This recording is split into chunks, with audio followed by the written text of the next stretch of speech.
ಬೆಂಗಳೂರಿನಿಂದ ದುಬೈಗೆ ಹೋಗ್ತಿದ್ದೆ, ದುಬೈಯಿಂದ ನ್ಯೂಯಾರ್ಕ್ ಹೋಗ್ತಿದ್ದೆ. ಸುರತ್ಕಲ್ ಚೊಕ್ಕಬೆಟ್ಟು ಕೃಷ್ಣಾಪುರ ಘಾಟಿಬಲ್ಲ ಸುರತ್ಕಲ್ ಕೃಷ್ಣಾಪುರ ಘಾಟಿಬಲ್ಲ ಕೈಕಂಬ ಬಲೆ ಬಲೆ ಬಲೆ ಬಲೆ ಬಲೆ ಬಲೆ. ಬೆಂಗಳೂರಿಂದ ದುಬೈಗೆ ಹೋಗಿ ದುಬೈಯಿಂದ ನ್ಯೂಯಾರ್ಕ್ ಹೋಗುವಂಥದ್ದು ಸತ್ಯ. ಬೆಂಗಳೂರಿಂದ ದುಬೈಗೆ ಹೋಗೋದು ನಿಜ, ದುಬೈಯಿಂದ ನ್ಯೂಯಾರ್ಕ್ ಟೌನ್ಗೆ ಹೋಗುವಂಥದ್ದು ನಿಜಾನೇ. ಆದ್ರೆ ಆ ಟಿಕೆಟ್ ಅಲ್ಲಿ ಅವತ್ತು ಪ್ರಯಾಣ ಮಾಡುವಂತ ವ್ಯಕ್ತಿ ಬೇರೆ ವ್ಯಕ್ತಿ.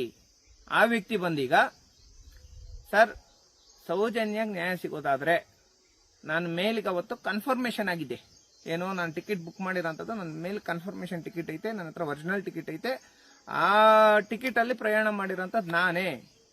ನನ್ನ ಟಿಕೆಟ್ ನೆತ್ಕೊಂಡು ನಕಲು ಮಾಡಿದ್ದಾರೆ, ನನ್ನ ಟಿಕೆಟ್ ನೆತ್ಕೊಂಡು ಫೇಕ್ ಮಾಡಿದ್ದಾರೆ.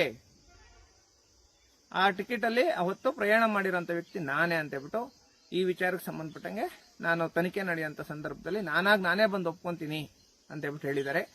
ಸೌಜನ್ಯ ಪ್ರಕರಣದಲ್ಲಿ ನಾನೇ ನ್ಯಾಯ ಕೊಡಿಸ್ತೀನಿ.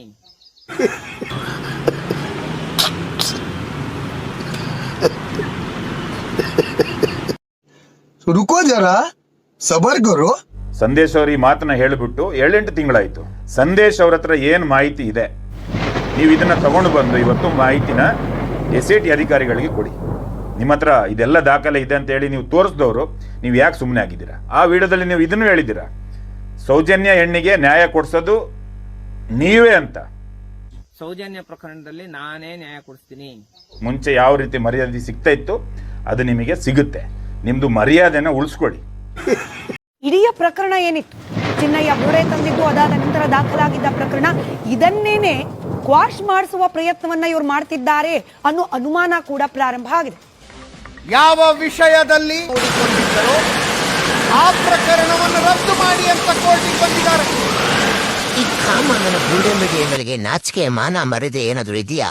ಸೌಜನ್ಯ ಹೋರಾಟಗಾರರು ಚಿನ್ನಯ್ಯ ಕೊಟ್ಟ ದೂರಿನ ಮೇಲೆ ಏನು FIR ಆಗಿತ್ತು, ಆ ಮೂಲ FIR ಅನ್ನೇ ರದ್ದು ಮಾಡಬೇಕು ಅಂತ ಸೌಜನ್ಯ ಹೋರಾಟಗಾರರು ನ್ಯಾಯಾಲಯಕ್ಕೆ ಹೋಗಿದ್ದಾರೆ ಅಂತ ಬುರುಡೆ ಬಿಡ್ತಾ ಇದ್ದೀರಲ್ಲ. ನೀವ್ ಈ ತರ ಎಷ್ಟೇ ಬುರುಡೆ ಬಿಟ್ಟು ಜನರ ದಿಕ್ಕು ತಪ್ಪಿಸೋದಕ್ಕೆ ನೋಡಿದ್ರೆ ಜನರು ಇದ್ಯಾವುದನ್ನು ನಂಬುವ ಪರಿಸ್ಥಿತಿಲಿ ಇಲ್ಲ. ಸೌಜನ್ಯ ಹೋರಾಟಗಾರರು ನ್ಯಾಯಾಲಯಕ್ಕೆ ಹೋಗಿದ್ದು ಏನು ಚಿನ್ನಯ್ಯ ಕೊಟ್ಟ ದೂರಿನ ಮೇಲೆ FIR ದಾಖಲಾಗಿತ್ತು, ಆ ಮೂಲ FIR ಅಲ್ಲೇ ಹಲವಾರು ಸೆಕ್ಷನ್ ಗಳನ್ನು ಆಡ್ ಮಾಡಿ ಸುಳ್ಳು ಕೇಸ್ ದಾಖಲು ಮಾಡಿ ಸೌಜನ್ಯ ಹೋರಾಟಗಾರರನ್ನೇ ಬಂಧಿಸಿ ಅಕ್ಟೋಬರ್ 31ರ ಒಳಗೆ ವರದಿ ಕೊಡಬೇಕು ಅಂತ ಏನು ಷಡ್ಯಂತ್ರ ಕುತಂತ್ರ ನಡೆದಿತ್ತಲ್ಲ, ಆ ಷಡ್ಯಂತ್ರದ ಭಾಗವಾಗಿಯೇ ಸೌಜನ್ಯ ಹೋರಾಟಗಾರರು ನ್ಯಾಯಾಲಯಕ್ಕೆ ಹೋಗಿ ಆ FIR ನ ರದ್ದು ಮಾಡಬೇಕು ಅಂತ ಕೇಳಿದ್ದು. ಸೌಜನ್ಯ ಹೋರಾಟಗಾರರು ಎಲ್ಲೂ ಕೂಡ ಏನು ಚಿನ್ನಯ್ಯ ಕೊಟ್ಟ ದೂರಿನ ಮೇಲೆ ಮೂಲ FIR ದಾಖಲಾಗಿತ್ತು, ಆ FIR ನ ರದ್ದು ಮಾಡಬೇಕು ಅಂತ ಎಲ್ಲೂ ಕೇಳಿಲ್ಲ. ಜೈ ಹಿಂದ್, ಜೈ ಭಾರತ್.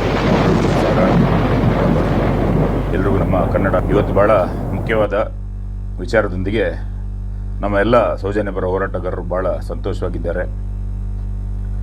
ಎಲ್ರಿಗೂ ಗೊತ್ತಿರ್ಬೋದು, ಬಹಳಷ್ಟು ವರ್ಷದಿಂದ ಹೋರಾಟ ಮಾಡ್ಕೊಂಡು ಬಂದಿದ್ದರಲ್ಲಿ ಇವತ್ತು ನಮಗೊಂದು ರಿಪೋರ್ಟ್ ಸಿಕ್ಕಿದೆ.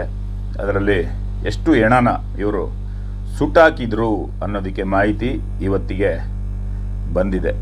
ಅದೊಂದು ಸೈಡಲ್ಲಿರಲಿ, ಇದು ಇವತ್ತಿನ ಕನ್ನಡ ರಾಜ್ಯೋತ್ಸವದ ಜೊತೆಗೆ ನಮಗೆ ಸಿಕ್ಕಿದಂತಹ ಒಂದು ಶುಭ ಸಂದೇಶ. ಇವತ್ತು ಮುಖ್ಯವಾದ ವಿಚಾರ ಯಾವುದಂತ ಹೇಳಿದರೆ, ಸುಮಾರು 6 ತಿಂಗಳ ಹಿಂದೆ ಸಂದೇಶ್ ಅನ್ನೋರು ಒಂದು ವಿಡಿಯೋ ಮಾಡಿಬಿಡ್ತಾರೆ. ಆ ವಿಡಿಯೋದಲ್ಲಿ ಅವ್ರೇನು ಹೇಳ್ತಾರೆ ಅಂತ ಹೇಳಿದರೆ, 2013ರಲ್ಲಿ ನಿಶ್ಚಿಲ್ ಜೈನ್ ಇವನು ಅಮೆರಿಕಾಗೆ ಹೋಗಿರ್ತಾನೆ. ಆ ಒಂದು ವಿಷಯನ ಇಟ್ಕೊಂಡು ಅವರು ಒಂದು ವಿಡಿಯೋ ಮಾಡಿ ಹಾಕ್ತಾರೆ. ನಿಶ್ಚಿಲ್ ಜೈನ್ ಹೋಗಿರುವಂತಹ ದಿವಸ ಆ ಟಿಕೆಟಲ್ಲಿ ಬೇರೆ ಯಾರೋ ಒಬ್ಬರು ಹೋಗಿರೋದು. ನಿಶ್ಚಿಲ್ ಜೈನು ಆ ಟಿಕೆಟ್ನ ತೋರಿಸಿದ್ದಾನೆ. ಯಾರು ನಿಜವಾಗ್ಲೂ ಆ ಟಿಕೆಟಲ್ಲಿ ಹೋಗಿರೋರು ಇದ್ದಾರೆ, ಅವರು ಬೇರೆ ಯಾರೋ ಒಬ್ಬ ವ್ಯಕ್ತಿ. ಅವ್ರ ಬಗ್ಗೆ ನನಗೆ ಎಲ್ಲ ಮಾಹಿತಿ ಸಿಕ್ಕಿದೆ. ನಾನು ಅದನ್ನು ಆದಷ್ಟು ಬೇಗ ತಗೊಂಡೋಗಿ ಯಾವ ಅಧಿಕಾರಿಗಳಿಗೆ ತೋರಿಸ್ಬೇಕು ಅಲ್ಲಿಗೆ ನಾನು ತೋರಿಸ್ತೀನಿ ಅಂತ ಹೇಳಿರುವಂಥ ವಿಡಿಯೋನ ಒಂದು ಸಲ ನೀವೇ ನಿಮ್ಮ ಕಿವಿಯಾರೆ ಕೇಳ್ಕೊಂಡು ಬನ್ನಿ. ದುಬೈಗೆ ಹೋಗಿ ದುಬೈಯಿಂದ ನ್ಯೂಯಾರ್ಕ್ ಹೋಗುವಂಥದ್ದು ಸತ್ಯ. ಅಂದ್ರೆ ಆರೋಪಿಗಳು ಏನ್ ಹೇಳ್ತಾ ಇದ್ದಾರೆ, ನಾವು ಅವತ್ತು ಆ ರೇಪ್ ನಡೆದಿರೋಂಥ ದಿನ ಸ್ಥಳದಲ್ಲೇ ಇಲ್ಲ, ಅದಕ್ಕೆ ಮೊದಲೇ ಅಂದ್ರೆ 21ನೇ ತಾರೀಕೆ ನಾವು ಹೊರಟೋಗಿದ್ದೀವಿ, ನ್ಯೂಯಾರ್ಕ್ ಸಿಟಿಗೆ ನಾವು ಹೊರಟೋಗಿದ್ದೀವಿ ಅನ್ನೋ ಒಂದು ವಿಚಾರನ ಹೇಳ್ತಾರೆ. ಈ ವಿಚಾರಕ್ಕೆ ಸಂಬಂಧಪಟ್ಟಂಗೆ ಒಂದಷ್ಟು ಡಾಕ್ಯುಮೆಂಟ್ನ ಅಂದ್ರೆ ಏನು CBIಗೆ ಇವ್ರು ಸಲ್ಲಿಸಿರುವಂತ ಡಾಕ್ಯುಮೆಂಟ್ನ ಮಾಹಿತಿ ಮುಖಾಂತರ ನಾವು ಪಡ್ಕೊಂಡು ಅಷ್ಟು ವಿಚಾರಗಳನ್ನ ಸ್ವಲ್ಪ ನಾವು ಎನ್ಕ್ವೈರಿ ಮಾಡ್ತೀವಿ.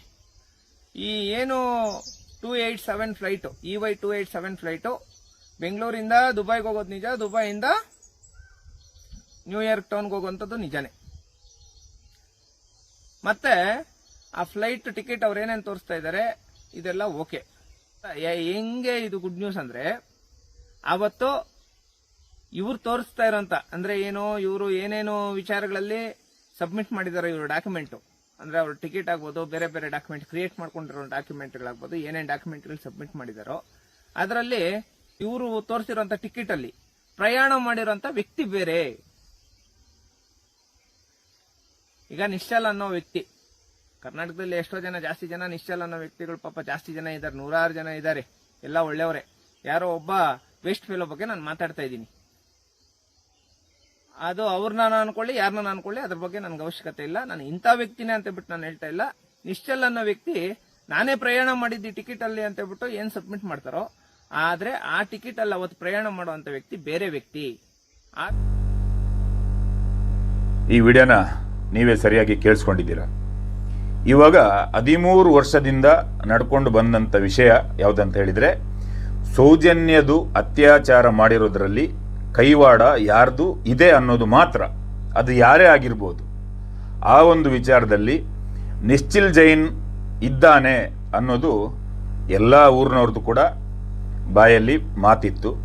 ಆ ವಿಚಾರದಲ್ಲಿ ಅವರು ಪೊಲೀಸ್ ಸ್ಟೇಷನ್ಗೆ ಹೋಗಿ ಕಂಪ್ಲೇಂಟ್ ಕೂಡ ಕೊಟ್ಟಿದ್ರು, ಇದರಲ್ಲಿ ನಿಶ್ಚಿಲ್ ಜೈನ್ ಮೊದಲನೇ ಆರೋಪಿ ಅಂತ. ಆಗ ಈ ಧರ್ಮಸ್ಥಳದವ್ರು ಏನು ಮಾಡ್ತಾರೆ, ನಿಶ್ಚಿಲ್ ಜೈನ್ ಇಲ್ಲಿ ಇರಲೇ ಇಲ್ಲ ಅಂತ ಹೇಳಿಬಿಟ್ಟು ಫ್ಲೈಟ್ ಟಿಕೆಟ್ ತೋರಿಸ್ತಾರೆ. ಅದೆಲ್ಲ ನಡೆದೋಗಿರೋ ಘಟನೆ, ಆ ಎಲ್ಲ ಕತೆ ನಮಗೆ ಚೆನ್ನಾಗಿ ಅರ್ಥ ಆಗಿದೆ. ಅದ್ರ ಮೇಲೆ ಬೇರೆ ಬೇರೆ ರೀತಿಯಲ್ಲಿ ಇವರು ಆಟ ಆಡ್ಕೊಂಡು ಬರ್ತಾರೆ. ಇವತ್ತಿನ ದಿವಸವರೆಗೂ ಆ ನಿಶ್ಚಿಲ್ ಜೈನ್ ಯಾರು, ಅವನು ಎಲ್ಲಿದ್ದಾನೆ ಅನ್ನೋದ್ರ ಬಗ್ಗೆ ಯಾರಿಗೂ ಕೂಡ ಸರಿಯಾಗಿ ಮಾಹಿತಿನ ಕೊಡ್ತಾನೆ ಇಲ್ಲ. ಅದನ್ನು ಸೈಡಿಗಿಡೋಣ. ಇವತ್ತು ಸಂದೇಶ್ ಅವರು ಮಾಡಿರುವಂಥ ವಿಡಿಯೋದಲ್ಲಿ ಕ್ಲಿಯರ್ ಆಗಿ ಗೊತ್ತಾಗ್ತಾ ಇದೆ, ನಿಶ್ಚಿಲ್ ಜೈನ್ ಅನ್ನೋ ವ್ಯಕ್ತಿ ಅಮೆರಿಕಕ್ಕೆ ಹೋಗೇ ಇಲ್ಲ ಅನ್ನೋದು. ಅವ್ರು ಹೇಳ್ತಿದ್ದಾರೆ, ಅವ್ರ ಹತ್ರ ಯಾರು ವ್ಯಕ್ತಿ ಅವತ್ತಿನ ದಿವಸ ಅಮೆರಿಕಕ್ಕೆ ಹೋಗಿದ್ದಾನೆ ಅವನದು ಸಂಪೂರ್ಣ ಮಾಹಿತಿ ಅವ್ರ ಹತ್ರ ಇದೆ ಅಂತ ಹೇಳಿದ್ದಾರೆ. ಹಾಗಾದ್ರೆ ಇಷ್ಟು ದೊಡ್ಡ ಒಂದು ಮ್ಯಾಟರ್ ಇದು. ಈ ಒಂದು ದೇವಸ್ಥಾನದ ವಿಚಾರದಲ್ಲಿ ಇಟ್ಕೊಂಡು ನಾವು ಮಾತಾಡಕ್ಕೆ ಹೋದರೆ ಪ್ರತಿಯೊಂದು ವಿಷಯದಲ್ಲೂ ಇವರು ದೇವಸ್ಥಾನನ ಟಾರ್ಗೆಟ್ ಮಾಡಿದ್ದಾರೆ ಅಂತ ಹೇಳ್ತಾರೆ. ಈಗ ಸೌಜನ್ಯ ಅತ್ಯಾಚಾರದಲ್ಲಿ ನಿಶ್ಚಿಲ್ ಜೈನ್ ಇದ್ದಾನೆ ಅಂತ ಹೇಳಿದಾಗ ಅವನು ಇಂಡಿಯಾದಲ್ಲಿ ಇರಲೇ ಇಲ್ಲ, ಅವನು ಅಮೆರಿಕಾಗೆ ಹೋಗಿದ್ದಾನಂತ ಇದೇ ಧರ್ಮಸ್ಥಳದ ವೀರೇಂದ್ರ ಹೆಗ್ಗಡೆ ಈ ವ್ಯಕ್ತಿ ಹೇಳ್ತಾನೆ. ಹೇಳಿದ ಮೇಲೆ ಸಂದೇಶ್ ಅನ್ನೋರು ಬಂದುಬಿಟ್ಟು ನಿಶ್ಚಿಲ್ ಜೈನ್ ಹೋಗಿದ್ದೇ ಅಲ್ಲ, ಆ ಟಿಕೆಟ್ ಇನ್ಯಾರ್ದೋ ಬೇರೆಯವ್ರದ್ದು, ನನ್ನ ಹತ್ರ ಎಲ್ಲ ಮಾಹಿತಿಗಳಿದೆ ಅಂತ ಹೇಳ್ಬಿಟ್ಟು ಆ ವಿಡಿಯೋದಲ್ಲಿ ಅವರು ಎಲ್ಲ ರೆಕಾರ್ಡ್ ತೋರಿಸ್ತಾರೆ. ಹಾಗಾದರೆ ಇವಾಗ ಇಷ್ಟೆಲ್ಲ ಡ್ರಾಮಾ ಮಾಡೋದಕ್ಕಿಂತ ಸಿಂಪಲ್ ಆಗಿ ಆ ನಿಶ್ಚಿಲ್ ಜೈನ್ನ SIT ಅಧಿಕಾರಿಗಳು ಕರೆಸ್ಬಿಟ್ಟು ಅವನನ್ನ ಮೊದಲು ವಿಚಾರಣೆ ಮಾಡಬೇಕು. ಅಲ್ಲಿಂದನೇ ಸ್ಟಾರ್ಟ್ ಮಾಡಿ, ಇದೆಲ್ಲ ಬಿಡಿ. ಇಷ್ಟು ದಿವಸ ಏನೆಲ್ಲ ನಡ್ಕೊಂಡು ಬರ್ತಾ ಇದೆ ಅದು ಬೇಕಾದ್ರೆ ಒಂದು ಸೈಡಲ್ಲಿ ನಡ್ಕೊಂಡು ಹೋಗ್ಲಿ. ಇವಾಗ ಮುಖ್ಯವಾಗಿ ನಾವು ಸೀದಾ ಬುಡಕ್ಕೆ ಬರಬೇಕಿತ್ತಲ್ವ.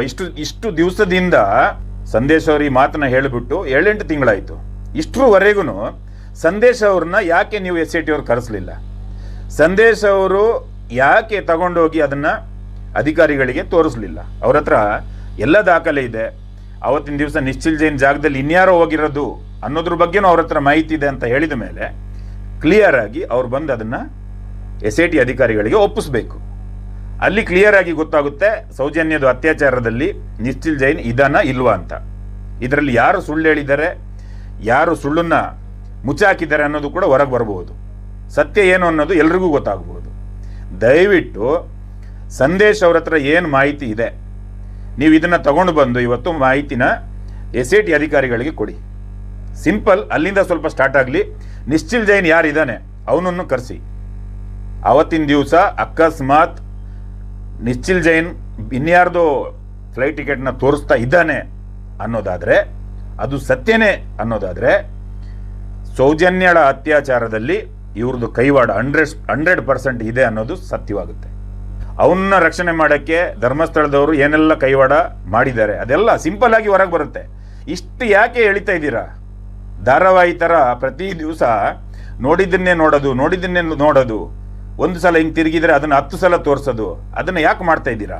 ಸಿಂಪಲ್ ಆಗಿ ನಿಶ್ಚಿಲ್ ಜೈನ್ನ ಕರೆಸಿ, ಸಂದೇಶ್ ಅವ್ರನ್ನ ಕರೆಸಿ, ಅವ್ರು ಹೇಳಿರೋ ಪ್ರಕಾರ ತನಿಖೆ ಮಾಡಿ, ನಿಶ್ಚಿಲ್ ಜೈನ್ ನಿಜವಾಗ್ಲೂ ಅವತ್ತಿನ ದಿವಸ ಇಂಡಿಯಾದಲ್ಲಿ ಇದ್ದನ, ಹಾಗಾದರೆ ಆ ಟಿಕೆಟ್ ಯಾರ್ದು, ಆ ಟಿಕೆಟ್ ಯಾರದೇ ಆಗಿರಲಿ, ಆ ವ್ಯಕ್ತಿ ಎಲ್ಲಿ, ಅವನನ್ನು ಕರೆಸಿ, ಅವನಿಗೆ ಪ್ರೊಟೆಕ್ಷನ್ ಕೊಡಿ.